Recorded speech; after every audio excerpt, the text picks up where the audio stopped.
But if your own family erased you and you came back to expose every lie, Madison Carter was cast out, labeled an outsider in her own bloodline. But years later, with scars turned into strength, she returns, not for revenge, but for truth. In a mansion built on secrets, she'll dig up betrayals buried deep and face the very people who tried to silence her. DNA lies, forged wills, twisted loyalties. Everything unravels in this gripping tale of legacy, identity, and justice. This isn't just family drama. It's the reckoning of a forgotten daughter. Rain slicked the pavement outside the Carter estate as the headlights from Madison's rideshare faded into the distance. She stood there, 23 years old, soaked to the bone in a $7.00 thrift store raincoat, clutching the worn backpack that held all she had left. The mansion towered above her like a fortress, cold, opulent, and indifferent. Her father had built it for show, not for warmth. Tonight, it had never looked less like home. Inside, Douglas Carter waited by the marble stairwell, face hard as granite. Veronica stood beside him, arms folded, not saying a word. And Ethan leaned casually against the doorframe, twirling his car keys like he was watching the closing scene of a show he'd already seen 100 times. "Don't make this harder than it needs to be, Madison," Douglas said flatly. His voice, once full of lectures and conditional love, now sounded clinical, like a judge pronouncing sentence. "This is what you chose." No, this wasn't what she chose. She had begged them not to cancel her college tuition. She had shown them her acceptance letter to Parsons. She had cried when Veronica smirked and Ethan said, "She's just trying to be dramatic." But none of it had mattered. The family had made their decision. They gave her two options: move out or accept a temporary break from her studies and work for the family's business under Ethan. She chose neither. She chose dignity. Madison turned one last time toward her mother. Veronica's eyes were unreadable, arms still crossed, nails painted a glossy shade of guiltless wine red. "You have a week to collect your things from the storage," Douglas added. "After that, they'll be donated." The door shut behind her with a click that split her chest wide open. It was a month before Thanksgiving. Madison spent that night at a 24-hour diner on the corner of Winston and Harlow, nursing a black coffee and wondering how it had come to this. The manager gave her a side-eye when she lingered too long without ordering food, so she lied, said she was waiting on someone who never came. The memory of the someone stung more than the cold. Her father.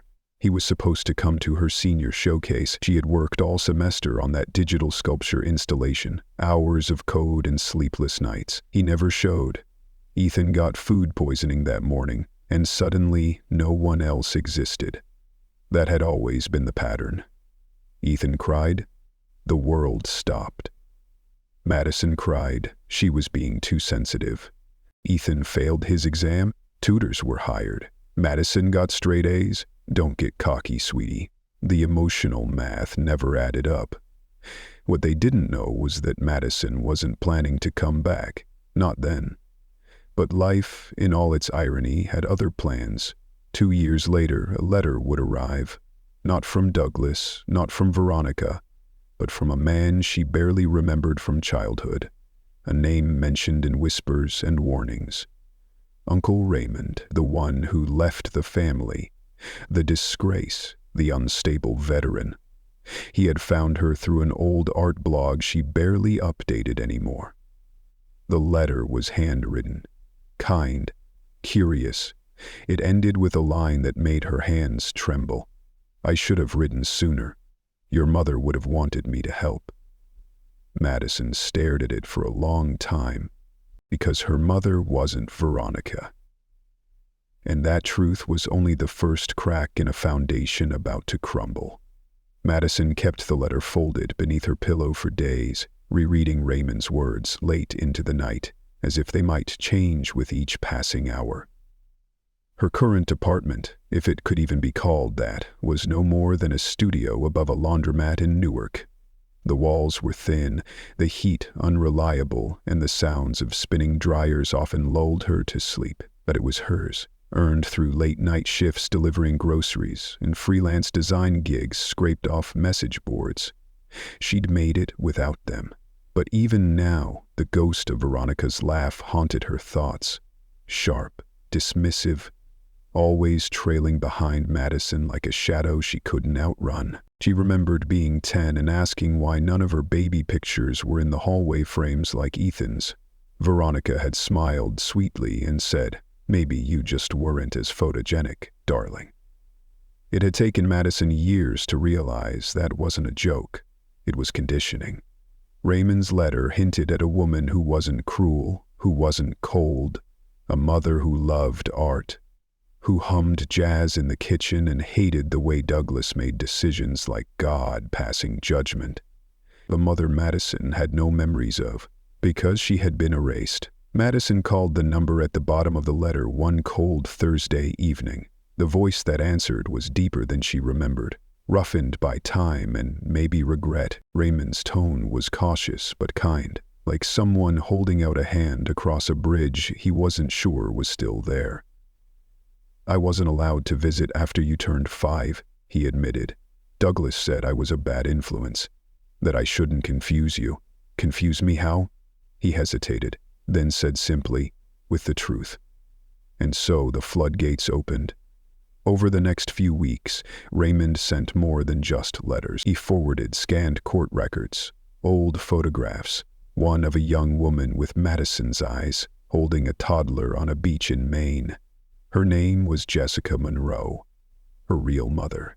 There was no mention of Veronica anywhere in the legal guardianship filings until a sealed court record appeared, one Raymond had only recently managed to obtain through a friend at a law firm. A quiet, rapid emergency adoption had taken place only months after Jessica's accidental fall down a flight of stairs in the Carter summer house.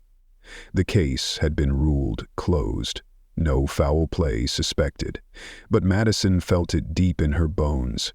Something was terribly wrong. She began digging, obsessively.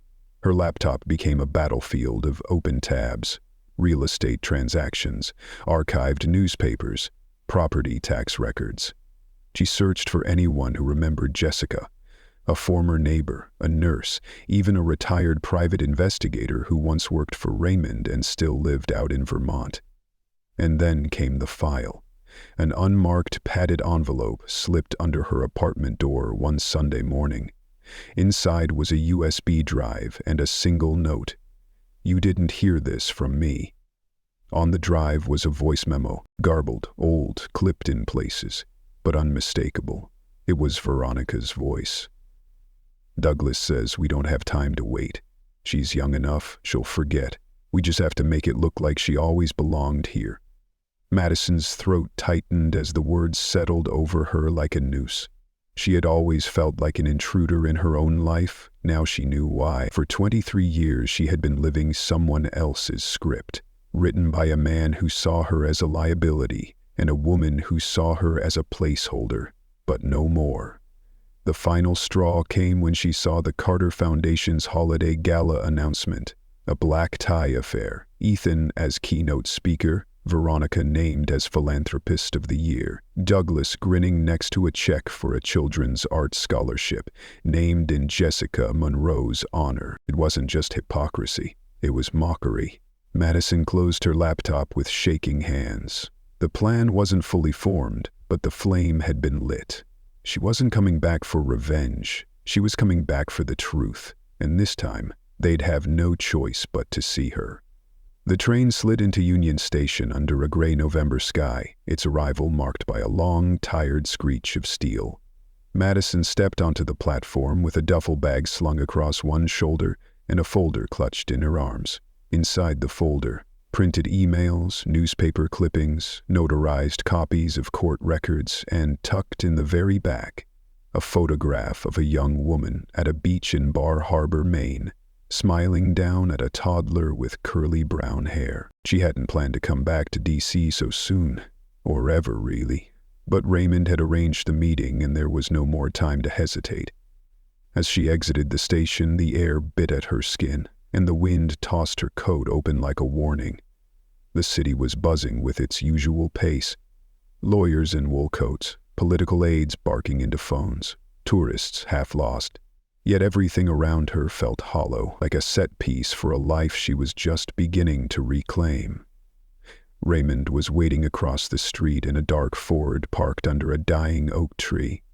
His hair had gone almost fully silver, and his face bore the grooves of decades unkindly lived. But his smile, when he saw her, was real. Not the curated smiles of cocktail parties or campaign photos. This one had trembled at the corners like it hadn't been used in a while. "Madison," he said, stepping out and opening the passenger door. "You look so much like her now." Madison didn't reply. She just slid in beside him, breathing in the scent of old coffee and paper files that seemed to follow Raymond wherever he went. He drove in silence for a few blocks before pulling into a narrow side street near DuPont Circle. The building they entered looked like nothing special, just another row of brownstones. But the second floor was home to an unlicensed archivist, someone Raymond had once paid handsomely to track Cold War deserters and corrupt family court judges. Today, the man's job was simpler: verify the authenticity of documents Madison had uncovered. While Raymond and the archivist spoke in low voices behind a frosted glass door, Madison waited in a threadbare armchair in the corner, flipping through the pages again. The guardianship file, the rushed adoption papers, and more recently obtained a hospital admission form from 1998, with Jessica Monroe's name scratched over and replaced by Jane Doe. The notes described bruises, signs of a fall, but no witnesses and no police report filed. Her fingers froze on that line. There it was again, that pattern of silence, paper trails that abruptly ended, doors that closed quietly behind blood. "What if it wasn't an accident?" she asked aloud when Raymond returned. He didn't answer right away. Instead, he handed her a flash drive. "This is from her, Jessica's, last recorded call to the hospital social worker. They kept it, somehow. She was trying to get custody of you back." Madison swallowed hard. She didn't dare play it yet, not here, not with hands trembling. They left shortly after and walked to a nearby diner Raymond insisted made the best sourdough grilled cheese in the district. He ordered for her, and she let him. For a brief moment, it felt like she had someone again. Not an ally, not an informant. Family. Between bites, she asked, "Why didn't you ever fight harder? For me?" His shoulders sank. "I did. You were 5. I wasn't your legal guardian, and Douglas had money, lawyers, the press in his pocket. I tried once to go public. A week later, my apartment was raided for alleged drug activity. No one ever found anything, of course." "And you gave up?" "I didn't give up," he said, voice steady but tired. "I just... until I could give you something to fight with." Madison looked away. Outside the diner window, traffic crawled. Lives moved on, unaware that a woman was sitting there realizing her entire childhood was a carefully engineered illusion. Her phone buzzed. A message from an unknown number. "You should stop digging. Some ghosts bite back." She didn't show Raymond. Not yet. Instead, she slid the flash drive into her coat pocket. She had somewhere to be next, and someone to see. The house at 1439 Westwood Drive looked smaller than she remembered. Or maybe it was just more ordinary, stripped of the grandeur it once held in her childhood imagination. The Carter residence, with its wraparound porch and columned entryway, had always felt like a museum exhibit more than a home. Cold marble floors, curated art, a kitchen too pristine to cook in.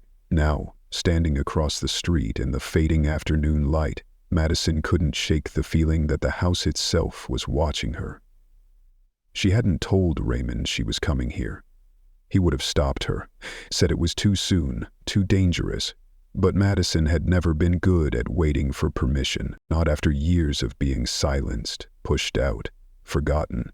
She crossed the street slowly, heart pounding. Each step was an echo from her past. her tiny shoes skimming these same stones, her small fingers gripping her mother's hand. But now Jessica was gone, and the girl who once belonged here was a stranger standing at the gate. The front yard was still manicured to perfection, but something was different.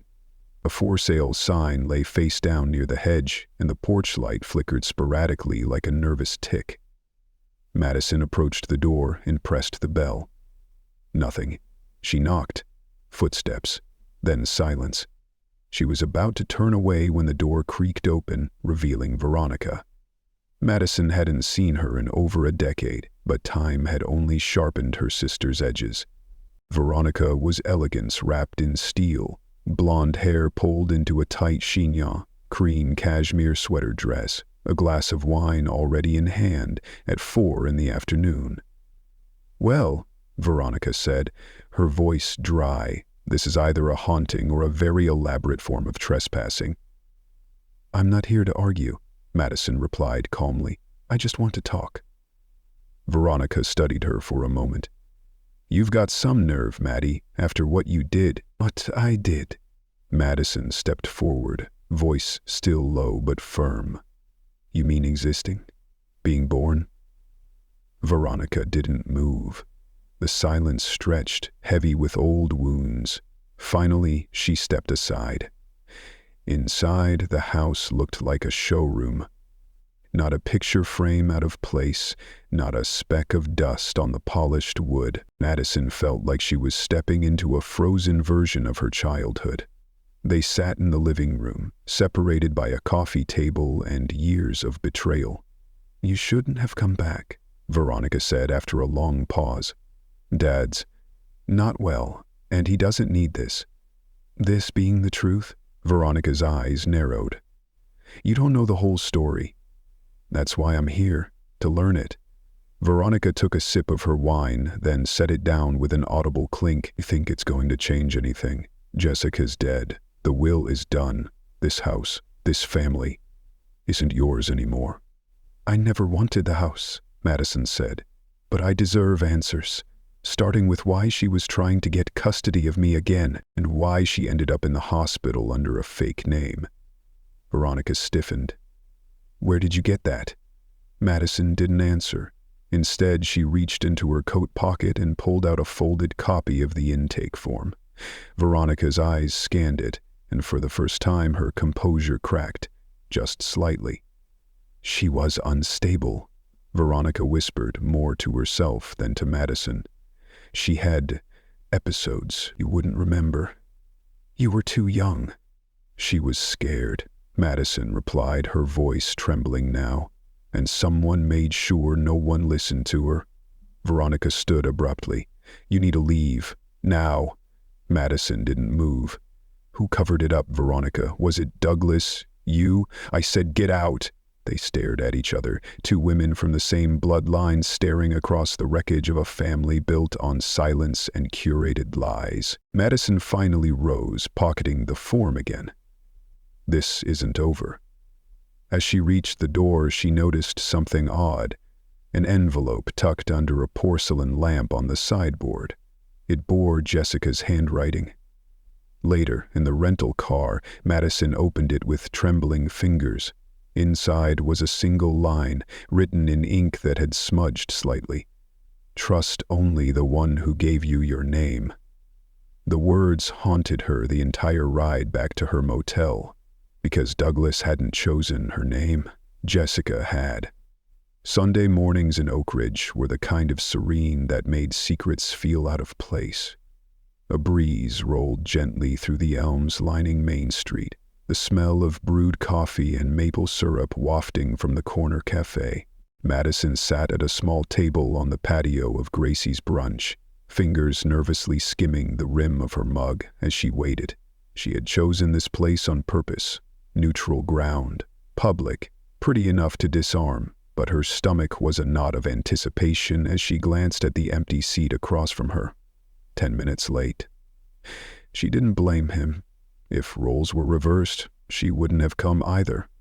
Then he appeared, Ethan. Older, broader in the shoulders than she remembered, but with the same guarded eyes.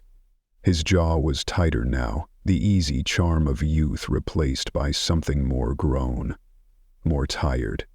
He wore a dark jacket, clean but worn, like he'd dressed in a hurry and almost didn't show. He paused just a moment before sitting, surveying her like she might vanish again. "I wasn't sure you were really back," he said quietly, settling into the seat across from her. "I wasn't sure you'd come," Madison replied, then offered a soft smile. "Thanks for being here." "I figured I owed you that much," he said, glancing at the untouched menu. "Though I don't know what you want from me, Maddie. That door shut a long time ago." Madison looked down at her coffee, watching the ripples. "I don't want anything, except the truth." A silence settled between them, thick as the syrup on nearby waffles. The clinking of forks and lazy Sunday chatter around them seemed too cheery for the weight she'd brought. "She wrote me letters," Madison finally said. "Jessica. I didn't even know until a few weeks ago. She tried to contact me more than once." Ethan's jaw twitched. "You shouldn't dig that up." "Why? Because it's inconvenient?" she snapped, then caught herself. "Sorry, I didn't come to fight. I came to ask, why?" Ethan leaned back, his expression hard to read. It was complicated. Jessica wasn't well. One minute she wanted you back, the next she was spiraling. Douglas said, Madison cut in, eyes narrowing. "You believed him?" He didn't respond right away. "I was a kid, Madison. We all were. I didn't understand what was going on. I just knew there were shouting matches, locked doors, and then one day you were gone, like you'd never existed." A tight breath escaped her lips. "But I did exist, Ethan. I was your sister. You still are," he said, softer now. "But this family, it doesn't make room for honesty. You know that?" Madison reached into her bag and pulled out a manila folder, sliding it across the table.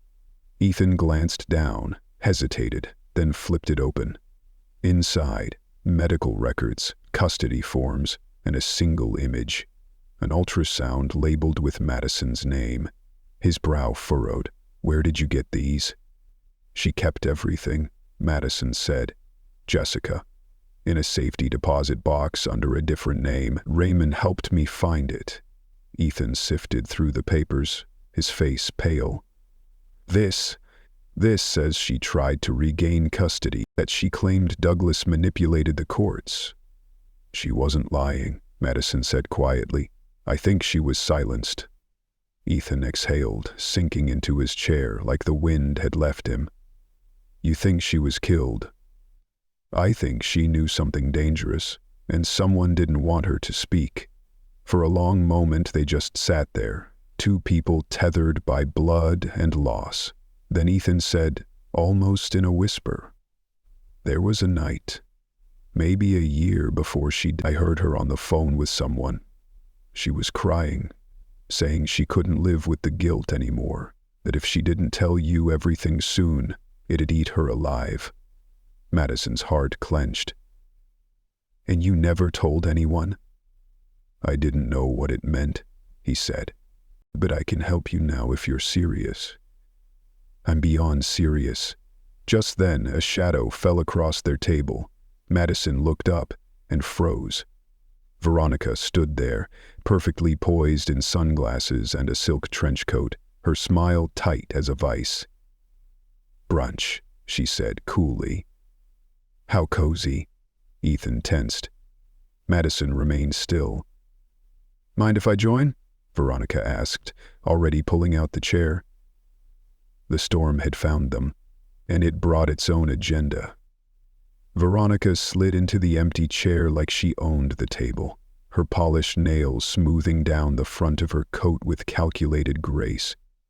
The waitress approached instinctively, as if drawn to the scent of money and power.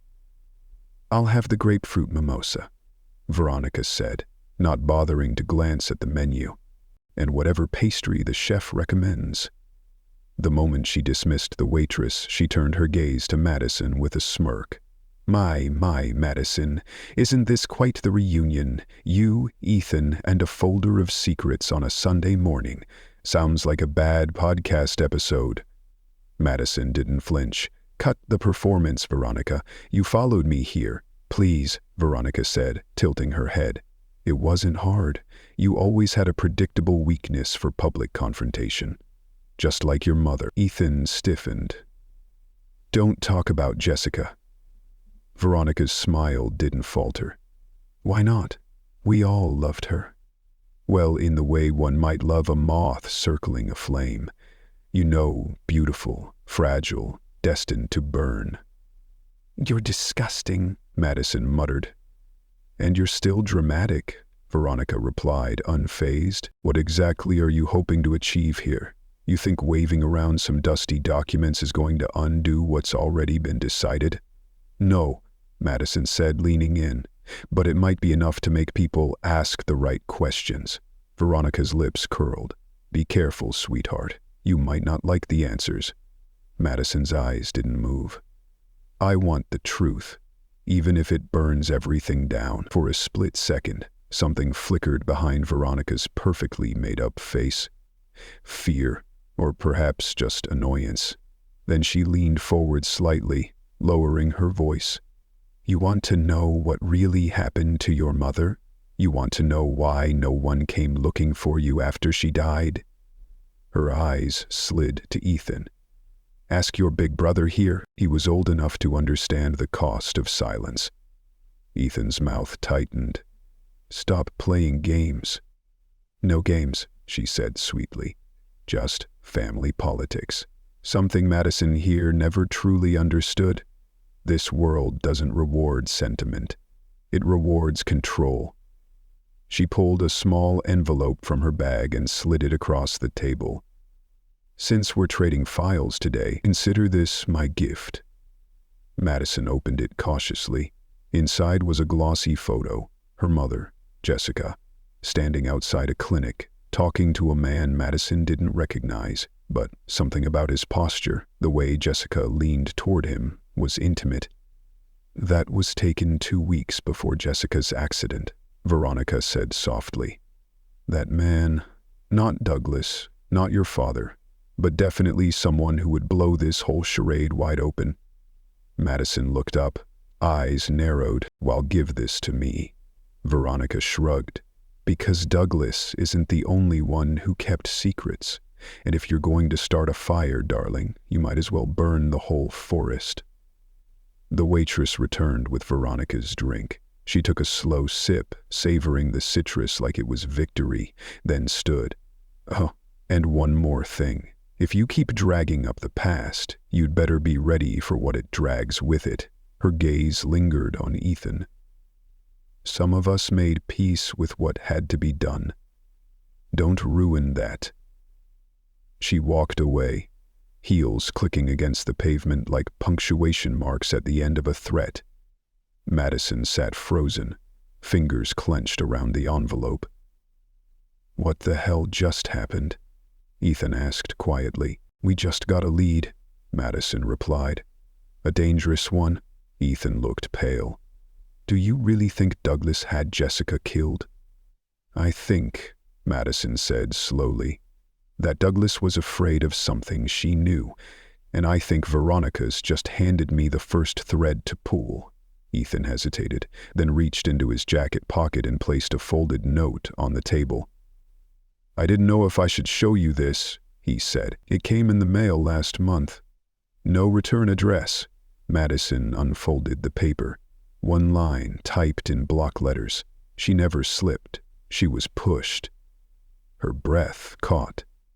The past wasn't just haunting them. It was circling back. Alive, vengeful, and very, very real. The walls of the Vermont courthouse stood cold and tall, their aged brickwork worn by decades of rain, secrets and verdicts that altered lives. Madison stepped onto the stone steps, feeling the wind whip through her coat. The folder pressed against her chest was thicker now, filled not just with papers, but with years of silence turned into proof. The photograph Veronica had left, the anonymous note Ethan gave her, and a copy of Jessica's final medical report. all tucked in place like weapons before a war. She turned to Ethan beside her. "You don't have to do this." He shook his head. "I've stayed quiet long enough." They entered together. The inside smelled of old wood polish and echoes. It was family court today, quiet but buzzing with private tension. The Whitmore Estates trustees were set to meet with Douglas and his legal team about probate. Another chance for Madison to insert herself where they never intended her to be. Douglas was already there, seated at the long walnut table, flanked by his lawyer, Raymond Pierce, a man with slicked-back hair, an expensive suit, and the moral flexibility of a chessboard bishop. Veronica sat next to him, legs crossed, lips painted in a cruel shade of coral. She didn't glance up when Madison entered, but Douglas did. "Madison," he said coolly, "still pretending to be part of this family?" "No," Madison replied, her voice firm. "I'm here to prove that I always was." Raymond stood. "This is a closed negotiation. Only legal heirs and representatives." "She is a legal heir," Ethan interrupted. "And I'm here to confirm that." Raymond blinked. "You're backing her?" Douglas's face darkened. "Ethan, you don't get to decide who matters anymore." Madison stepped forward, placing the folder on the table. "I have the documents, the revised will that was never filed, Jessica's handwriting, DNA comparisons, even the nurse's journal from the clinic she visited, days before she died." Veronica scoffed. "How melodramatic.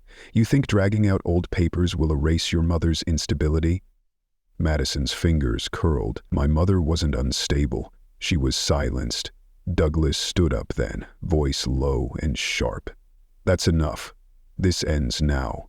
Madison's voice didn't waver. "Not until the truth is heard." A silence fell over the room, heavy and expectant. The judge had not yet arrived for the probate hearing, so the tension spun into a strange purgatory. No courtroom authority yet, just the raw faces of blood, betrayal, and inheritance. Ethan placed a USB drive on the table. "This contains recordings from the home security system. 2 weeks leading up to Jessica's fall. I retrieved them last year, but I didn't know what to do with them until now." Veronica's eyes narrowed. "That system was wiped." "Not all of it," Ethan said softly. Douglas stared at him. "You don't know what you're doing." "I do," Ethan replied. "For the first time, I actually do." The conference room door opened. A clerk leaned in. "Judge McAllister is ready to begin." Raymond grabbed the files quickly, shoving them into his briefcase. "Let's move. This is still a legal matter." As everyone filed out, Madison lingered a moment behind. Her reflection caught in the glass panel of the door. Older, sharper, more determined than the girl who was cast out 12 years ago. She wasn't just coming back to claim her name. She was here to hold them all accountable. The courtroom was smaller than Madison remembered, yet it carried the same austere weight she'd felt as a teenager testifying against a system rigged against the voiceless. Judge McAllister presided from the bench, a stern woman in her 60s with silver hair, tied neatly, and eyes that had likely seen every kind of betrayal. As the parties settled, the judge adjusted her glasses and looked directly at Madison. "You're not listed as an heir in the original estate document, Ms. Carter," she began. "Can you clarify your presence here?" Madison stood. Her legs trembled beneath her, but her voice did not. "Your Honor, I believe the original document was altered after my mother's death. I have evidence that a revised version existed and that I was meant to be included." McAllister nodded. "Proceed." Ethan rose beside her. "I'd like to submit an audio recording from the home security system, along with the results of a handwriting analysis comparing the revised will with known samples from Jessica Whitmore." Raymond immediately objected. "Your Honor, this is irregular and inflammatory." "Let's hear it," McAllister cut in, raising a hand. "We'll determine admissibility afterward." The clerk inserted the USB. A moment later, the courtroom filled with static, and then a quiet voice. "Jessica's." "Douglas, I can't let you cut her out like that. She's still my daughter. I've rewritten the document. "You know I have." A pause, then Douglas's voice. "That won't hold up. No judge will believe someone unstable. You've seen how Madison's been acting, how she clings to things that don't belong to her." Jessica again, strained. "She deserves the truth. If you do this, you'll regret it." The audio ended. The silence that followed was thunderous. Douglas leaned forward. "That tape is doctored." Madison didn't flinch. "The original file metadata is intact. The analysis is in the packet submitted with the USB. Veronica smirked. "Even if it's real, that doesn't change the filed will. Jessica never registered her changes," Judge McAllister interjected. "But it does open the door to fraudulent concealment and coercion. We'll review this with the probate board." Raymond whispered something urgently to Douglas, who remained still-faced, unreadable, jaw clenched. Madison sat back down slowly. Her heart thundered in her chest, not from fear, but from the terrifying proximity to justice. For years she had dreamed of this moment, bringing the truth into the light where their wealth and charm couldn't shield them. Judge McAllister looked at Madison again. "Do you have anything else to present at this time?" Madison hesitated, then pulled a folded note from her purse. "Calm last thing. A letter found among my mother's belongings, written just days before her death. It was never sent." She walked it to the clerk, who passed it up to the judge. As McAllister read silently, a cold stillness returned to the room. After a few moments, the judge spoke. "We'll recess for 24 hours. I'll review this letter and the submitted materials. Council will reconvene tomorrow morning at 9. The gavel came down. Outside the courtroom, Madison exhaled deeply, her breath visible in the cold air. Ethan placed a hand on her shoulder. "You did it," he whispered. She shook her head. "No, not yet." Across the marble hallway, Veronica stared at her from a distance, expression tight, eyes unreadable. Beside her, Douglas whispered something to Raymond before storming down the hallway. Madison watched them go, her pulse steady now. For the first time in years, she wasn't the girl who had been left behind. She was the woman who returned, and this time, she wasn't leaving without the truth. The invitation had come in a thick cream-colored envelope embossed with the Whitmore crest. Brunch at the estate, Sunday at 11, a celebration of family. Madison stared at it for a long time before setting it down on her kitchen counter, like one might set down a dead bird. Veronica's signature graced the bottom in her perfect cursive. No apology, no warmth, just a trap. Still, Madison dressed that morning with care. A navy silk blouse, wide-legged trousers, and the locket Jessica had given her on her 13th birthday. Before the world tilted, her hair was pinned back, makeup neutral but precise. She looked into the mirror and practiced her expression. Calm, unreadable, unshakable. She arrived 5 minutes early. The Whitmore estate looked the same. Manicured hedges, grand entrance, fountains still flowing as if nothing in the world had fractured. But the moment she stepped inside, it all felt smaller. Or perhaps she had grown too large for it. "Madison?" Veronica greeted with that same porcelain smile. She air-kissed her like nothing had happened. "We weren't sure you'd come." "I'm sure you weren't," Madison replied, voice cool. "But here I am." They moved into the dining room, where sunlight poured through the tall windows and the long cherry wood table gleamed. Cassidy was already seated, fork swirling her mimosa. Douglas stood by the fireplace, arms crossed, eyes like flint. Ethan took his seat quietly beside Madison, the only breath of oxygen in the stifling room. Brunch was served, smoked salmon, poached eggs, roasted asparagus, champagne flowing. The conversation danced around the edges of tension. Cassidy bragged about a new gallery installation. Veronica inquired about Ethan's firm. Douglas said nothing. His silence was heavier than words. "I suppose we should talk about tomorrow," Cassidy said finally, setting down her glass. "Yes," Veronica agreed, tilting her head toward Madison. The judge's decision will determine a great deal for all of us." Madison smiled politely. "It will, which makes this," gathered a curious gesture. "We are still family," Veronica said, regardless of court proceedings. Douglas scoffed audibly. "Family? Is that what we're pretending again?" Madison turned to him. "You forged my mother's signature, had her second will destroyed. You lied to the court, to the public, to me." His jaw twitched. "That's an accusation. It's a fact," she said, then reached into her purse and pulled out a small flash drive, setting it gently next to her champagne flute.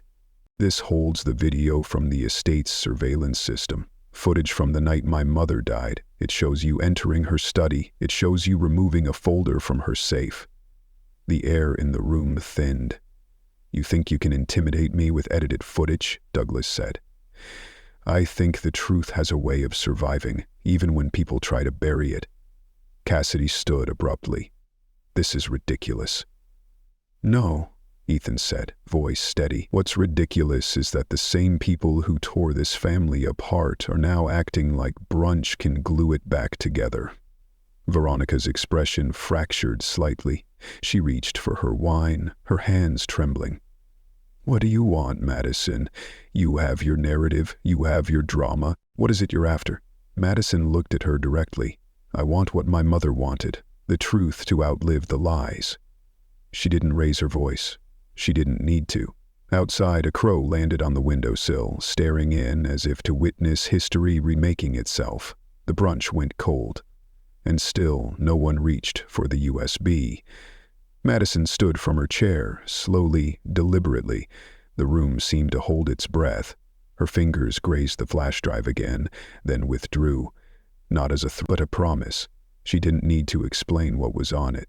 She had already done the unthinkable by showing up and speaking truths that had only ever lived in whispered corners or sealed court records. "I'm done playing polite," she said, scanning the table. Douglas's hands clenched into fists against the white linen tablecloth. Veronica wouldn't meet her eyes. Cassidy looked like she was about to scream or shatter, maybe both. Ethan reached over, placing a steadying hand on Madison's elbow. "You don't owe them another word." But Madison shook her head gently. "Yes, I do." "One more." She looked straight at Veronica. "You could have stopped all of it. You knew what he did. You knew what she left me, and you let them erase her." "Erase me?" "I had to protect the family's name," Veronica whispered. Madison let out a quiet, bitter laugh. "You protected your name, your husband's legacy, your daughter's inheritance, but not the woman who made this house a home. Not the girl you told to leave and never come back." Cassidy pushed back from the table. "This is pathetic. You come here, dump drama on us, thinking what, that we'll fall on our knees and beg forgiveness?" "No," Madison said calmly. "I didn't come here for your forgiveness. I came to show you that the past always arrives on time. And tomorrow, when we're all sitting in that courtroom, the judge will hear the full truth, with or without your confessions." Cassidy's face turned red, mouth twitching with restrained rage. "You're bluffing." Madison pulled out a folded envelope from her purse. Copies of the notarized original will and a letter in her mother's handwriting, authenticated and time-stamped. "I wish I were." She placed them next to the USB and turned to leave, her heels tapping softly against the hardwood floor. But before she reached the door, a voice broke through the thick silence. "Wait." It was Ethan. He rose, his voice firm yet low. "I need to say something too." Madison paused, eyebrows raised. The others looked at him as though he had just grown another head. Ethan reached into his jacket pocket and revealed an envelope of his own. "I spoke to someone at the accounting firm last month. There were discrepancies, hidden transfers, payments made from a trust that was supposed to be sealed after Evelyn's death." Veronica's face paled. "You mean the Carter Whitmore Trust?" Cassidy said sharply. Ethan nodded. "Yes, and one of the recipients of those hidden payments was you, Cassidy." "I don't know what you're talking about." Then you won't mind explaining to the IRS why a series of $50,000 0 cents deposits appeared in your name every February for the last 4 years. Madison blinked, stunned. She hadn't expected this. Not from Ethan, not today. Cassidy looked like she might leap across the table, but instead she slumped back into her seat, speechless for once. "Looks like your brunch turned into a tribunal," Ethan said softly. Madison finally turned back toward the door. "You're coming?" she asked him quietly. Ethan looked at the table, then back at her. "I never left." They walked out together, leaving the documents behind like kindling for a fire that had been smoldering far too long. Madison didn't look back. Outside, the sun had risen high. For the first time in years, she felt it touch her skin, not like a threat, but like a beginning. Inside, the room was still, and the USB still sat in the center of the table, glinting beneath the chandelier like a fuse waiting to be lit. The courtroom buzzed with hushed conversations and the faint rustle of papers. It wasn't full, but the people who mattered were all there. Veronica, dressed in her signature cream blazer, sat with her hands tightly folded in her lap. Cassidy stared at her phone, pretending not to be rattled. Douglas had chosen to remain outside the room.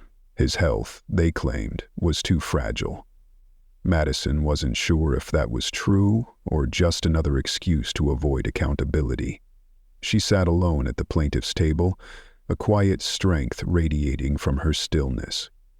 The USB had already been submitted into evidence, so had the revised will. Her mother's handwriting had been authenticated and the timeline matched. There was nothing left to do now but let the truth speak for itself.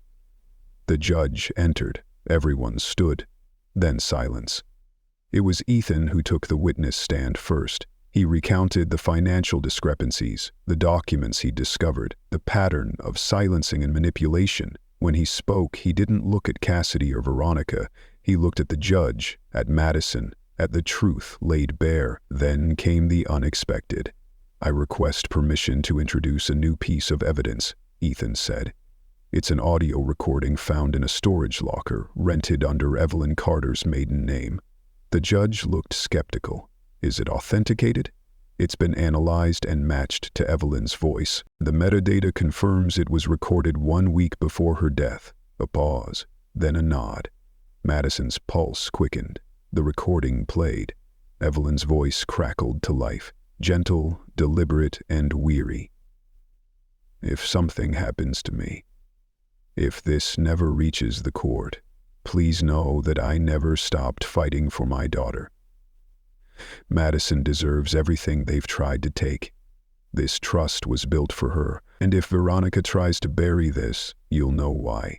A sharp intake of breath swept across the courtroom. Cassidy's face turned a shade paler. Veronica's lips barely moved, but Madison caught it, the twitch of panic.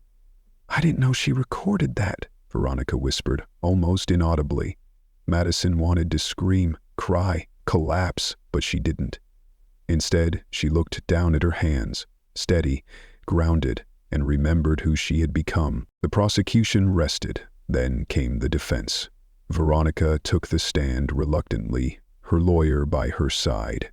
Her voice trembled at first, but she quickly found her rhythm, polished, rehearsed. "I did what I thought was best for the family. Evelyn's mental health had been deteriorating. She made decisions out of grief, not logic. She was grieving her daughter's exile," the opposing lawyer shot back. "An exile orchestrated by you and your husband." Veronica flinched. "That's not fair." "What is fair, Mrs. Whitmore?" he asked. "Erasing someone's name from their own legacy?" She didn't answer. The final bombshell came not from documents or digital files, but from a person. A soft knock at the courtroom door. A woman entered. Mid-50s, tightly pulled bun, nervous hands. Madison turned sharply, heart slamming into her chest. "State your name for the record," the judge instructed. "Clara Emerson." Ethan leaned in and whispered, "She was the housekeeper when you were a child." The room stilled. "I have something to say," Clara said, and I've waited 20 years to say it." Madison's throat tightened. Something was coming, something she hadn't prepared for, and then Clara looked right at her. "Madison Carter isn't Douglas Whitmore's daughter." The world tipped sideways. Even Veronica gasped, and the judge's gavel hit the bench, hard. "Order!" he bellowed. But there was no order anymore. Only a truth that had been buried deeper than anyone realized, now clawing its way to the surface. The silence after Clara's revelation was deafening. Veronica's jaw clenched, her nails digging into the wooden armrest. Cassidy turned, confused, unsure whether to be shocked or furious. And Madison sat frozen, her breath shallow, her mind racing through 2 decades of lies. The judge cleared his throat. "Ms. Emerson, you understand the weight of what you've just said?" Clara nodded. "Yes, Your Honor, and I have documentation to support it." From her purse, she pulled a slim, folded envelope, yellowed at the corners, marked confidential. It was addressed to Evelyn Carter, dated nearly 30 years ago, and signed by a private clinic in upstate New York. The results inside: a paternity test. Douglas Whitmore, excluded. This letter was hidden in the back of Evelyn's music box, Clara said, her voice steady despite the trembling in her fingers. "She confided in me when she was diagnosed. She feared what would happen if Douglas or Veronica found it. I promised her I'd keep it until the right time came." The judge motioned for the bailiff to collect it.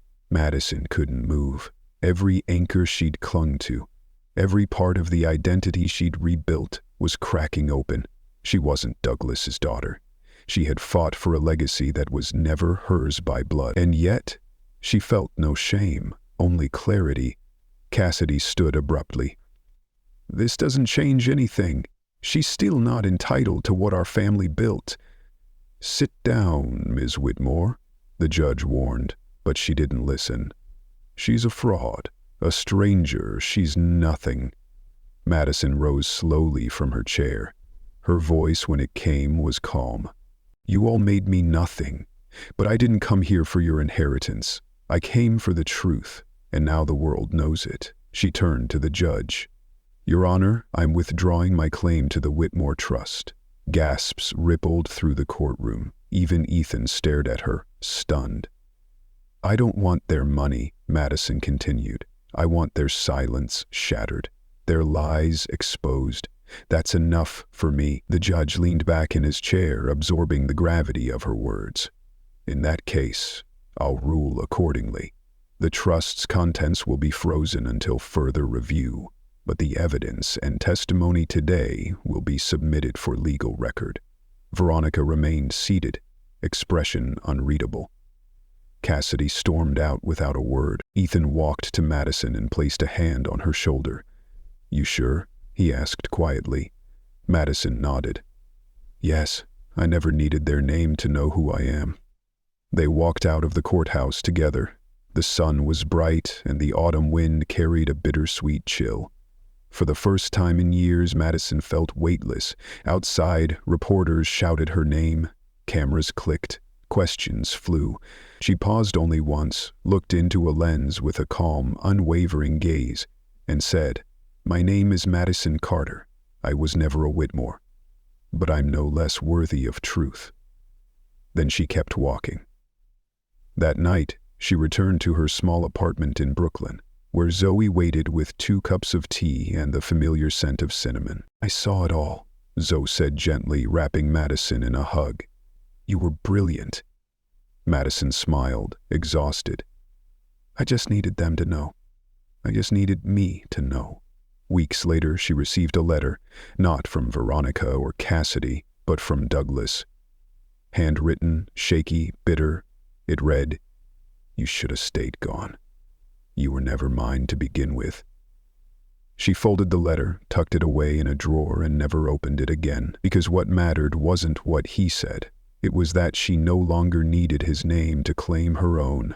And with that, Madison Carter stepped into the life she chose, on her own terms, unshackled by the blood that never bound her. Thank you for joining us on Madison Carter's journey. a story of pain, betrayal, and ultimately powerful self-redemption. In a world where bloodlines often dictate worth, Madison reminded us that identity isn't inherited, it's earned.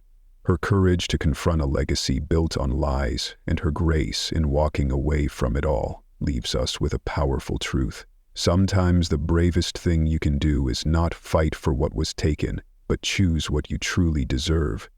To every viewer who's ever been silenced, disowned, or underestimated, this story is for you. And to those still searching for closure, may Madison's path inspire you to reclaim your voice, your name, and your future. Don't forget to like, share, and subscribe for more stories that unveil the truth behind the facade. We're just getting started. Until next time, stay strong and stay true.